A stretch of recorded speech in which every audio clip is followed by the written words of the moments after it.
Aujourd'hui, on va plonger vraiment au cœur de nos cellules. L'idée, c'est de comprendre la biologie de l'énergie et du vieillissement. Ce n'est pas juste une analyse de produits, non. C'est une véritable exploration d'un mécanisme qui est, essentiel à notre vitalité. On pense souvent que vieillir, c'est juste une question d'années qui passent, un calendrier qu'on effeuille. Mais la véritable horloge, en fait, elle n'est pas sur le mur. Elle est à l'intérieur de nous, dans chacune de nos cellules. La réalité, c'est qu'on vieillit parce que nos cellules, ces milliards de minuscules usines qui nous constituent, perdent petit à petit leur capacité à produire de l'énergie. Le combat contre le temps, il se joue d'abord à cette échelle, à l'échelle microscopique. Du coup, la vraie question, ce n'est pas tant de savoir comment vivre plus longtemps, mais plutôt comment préserver la qualité de cette énergie cellulaire au fil du temps. C'est là que se trouve le véritable enjeu de la vitalité. Ok, commençons par le commencement. Pour bien saisir de quoi on parle, il faut d'abord comprendre ce lien direct entre l'énergie de nos cellules et ce qu'on ressent, notre vitalité au quotidien. Et c'est justement dans ce contexte qu'on entend parler de produits comme True Niagen. Mais mettons de côté le marketing un instant et concentrons-nous purement sur la biochimie. Qu'y a-t-il vraiment à l'intérieur ?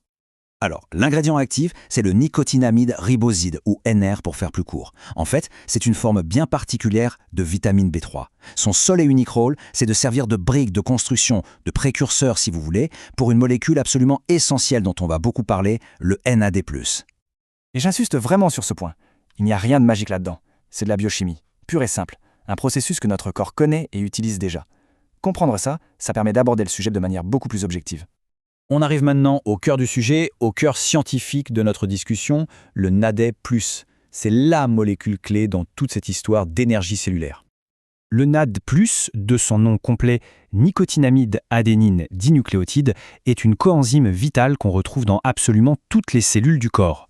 Son job principal, transformer la nourriture en énergie utilisable. C'est un rouage fondamental de notre métabolisme. Et ce qui est fascinant avec le NAD+, c'est qu'il est incroyablement polyvalent. Il ne se contente pas d'alimenter nos mitochondries, vous savez, les centrales énergétiques de nos cellules. Non, il participe aussi à la réparation de notre ADN et il joue un rôle important dans nos fonctions cognitives. C'est un véritable carburant multifonction pour l'organisme. Le problème, le voici. Avec l'âge, nos niveaux de NAD+, diminuent naturellement.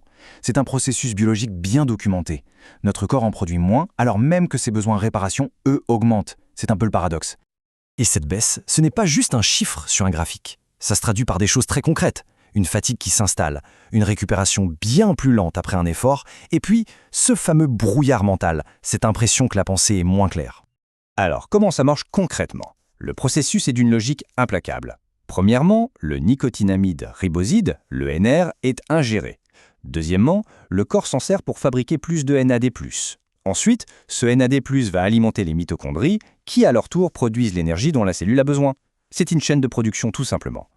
Bon, maintenant, passons à la partie la plus importante, la réalité du terrain. Il est temps de faire le tri entre ce que la science suggère et ce qui, parfois, relève un peu de l'exagération.